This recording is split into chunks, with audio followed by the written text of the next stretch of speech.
We reverse gazumped a greedy landlord, and it was glorious. Gazumping occurs when an agent or seller accepts an offer you make to buy a property at an agreed price, but the property is sold to someone else. This usually happens when the vendor sells the property for a higher amount. This happened 15 years ago and it is one of the proudest moments of my life. My best friend and her husband have 5 kids together. They lived in an expensive city and rented an old 4-bedroom house for $400 per week. The house was very rundown with a disgusting kitchen and stink drains, but it was all they could afford at the time. Still, they made it work. The owner was a nice old lady who was extremely wealthy and very fond of my friend. She froze the rent for 5 years and promised to let them buy the house once they had saved enough to get a loan from the bank. As she had helped other people in a similar way, they knew they could trust her and so they saved every cent they could. It took them 5 years, but they finally told her they were ready. 2 days later, the nice old lady passed away. Before anything was put in writing, enter the new owners. The ladies for children, each extremely wealthy in their own right. They inherited a huge portfolio of properties. When they first spoke to my friends, they assured them that the sale would still go through but they would have to wait until probate had settled. Confident, my friends started making some changes to the place. They started by stripping wallpaper, painting and making plans. Finally probate was settled and the owners agreed to go ahead with the sale for the previously agreed price. My friends applied for the loan but to their shock, it was refused. The owners had raised the asking price by $80,000 without telling my friends. To make things even worse, the house would be put on the open market.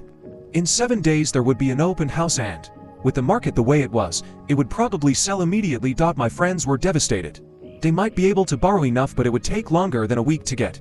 To make matters worse, property prices and soared recently and rents had gone up a lot whilst theirs had been frozen. Not only were my friends going to struggle to get the money, if the place was sold to someone else and they were asked for a higher rent or were evicted, it would be nearly impossible to find an affordable place with more than 2 bedrooms. I was scared for my friends, but I was also incandescently angry. Those greedy sods were some of the wealthiest people in the city. They were screwing over a struggling family for less than $20,000 each. They didn't need the money, it is pure greed, and it was obvious that they'd always planned to do this. So while my friends scrambled to come up with the money, I started plotting. I looked up advice on what helps to make a sale. We needed to make the place as undesirable as possible without making my friends look like bad tenants. Unclutter. We moved all the furniture in from the walls, added some extra furniture and borrowed ornaments and hung a load of motorcycle memorabilia on the walls. The place felt more smaller. Smell. My friend boiled a head of cabbage on the stove and we sprayed ammonia around the front and back doors because it smells like all the neighborhood cats have been marking their territory.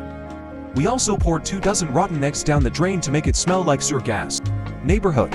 We obtained a moldy old couch and dumped in front yard of the neighbor across the road with permission, of course. Neighborhood X2. We started calling friends for help. Anybody with a loud and crappy car was asked to do a few laps in front of the block during the open day. The street was unusually busy that day. Everyone we knew found a reason to drive by. It was practically rush hour. Neighborhood X3. We called out mates from the rugby club, full contact football without any of that soft padding. A big portion of our club are very large men. The next door neighbor set up a BBQ in their front yard and we offered free food and cheap beer. They came on motorcycles, wearing their roughest gear. There was quite a crowd. A lot of people showed up for the open day. Quite a few were in and out within minutes. One lady sat in her car and watched the party next door before driving away. The one bloke who stayed any length time was brave enough to start up a conversation with someone leaving the party. He asked if they were often there and was told every couple of weeks or so they have an after-party morning, and the party the night before was 3 doors up. The party-goer also helpfully mentioned and the troublesome drains that are always getting blocked by tree roots and stinking up the place. The potential beer left without making an offer. So my friends were the only ones to make an offer. They still had to pay more than they'd planned but not as much as the greed bastards wanted. My friends signed the papers and paid the deposit that day. So when the brave beer poked in an offer of $30,000 more than my friends, there was nothing the owners could do about its strict anti-gazumping laws. I would have loved to see the owners' faces when they found out. For all the people who were saying they had cheap rent. They didn't. For $100 was the rent in 2004 and that was pretty high back then. By the time the lady died, average rent for a house that size had only gone up by about $40. Nowadays, 4-bedroom houses in that area go for approximately $800 per week.